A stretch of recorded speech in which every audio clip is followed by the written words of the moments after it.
Nilagdaan na kaninang umaga ni Pangulong Benigno Aquino III ang national budget para sa taong 2015. At upang ibigay sa atin ang detalye sa ulat na yan, kasama po natin sa studio ang ating senior correspondent na si Nel Maribuhok. Tanong kaagad, Nel, bakit sinabi kanina ni Pangulong Aquino na ito ay tunay na budget ng bayan, yung Republic Act 10651? Dahil ito ay nagkaroon ng konsultasyon muna sa ating mga kababayan at ito ay kagaya ng pinanawagan ng ating mga kababayan na wala na dapat PDAF dito sa 2015 budget na kanina ay sinaksihan nila Senate President Franklin Drilon, House Speaker Feliciano Belmonte, ay wala na itong PDAF.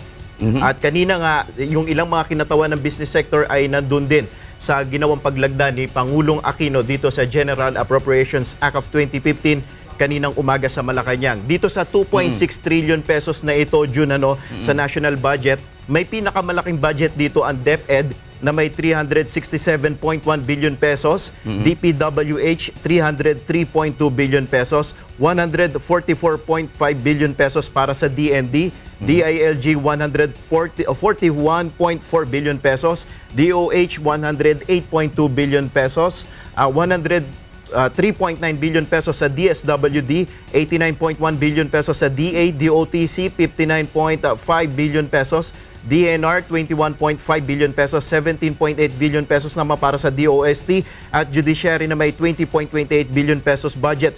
Kasama nilagdaan ng Pangulo itong 22.4 billion pesos 2014 supplemental budget. Ang 10 bilyong piso dito ay ilalaan para sa Yolanda Reconstruction. Kabilang na ang 7.9 billion pesos para sa construction ng National Housing Authority dito sa mahigit 27,000 permanent housing units para sa Yolanda survivors. Pakinggan natin ang sinabi ni Pangulong Aquino kanina. Ang gusto ko pong bigyan ng diin, ang pabahay na ito ay ginagawa sa ilalim ng ating prinsipyo ng Build Back Better.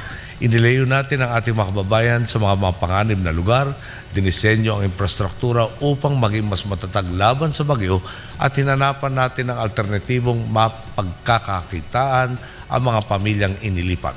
Sinabi rin ng Pangulo na ito na yung ikalimang pagkakataon na naipasa itong budget sa tamang oras para sa susunod na taon.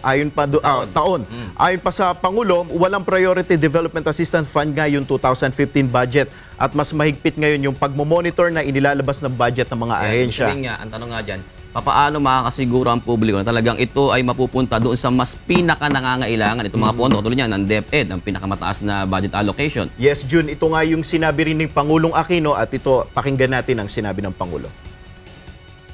Nabawasan na natin ang pangangailangan sa SARO at sa pagpirma natin, good as release na ang mga budget ng ahensya. Gayun din, nililinis at nililinaw natin ang proseso para higit pang mabawasan ang espasyo sa katiwalian.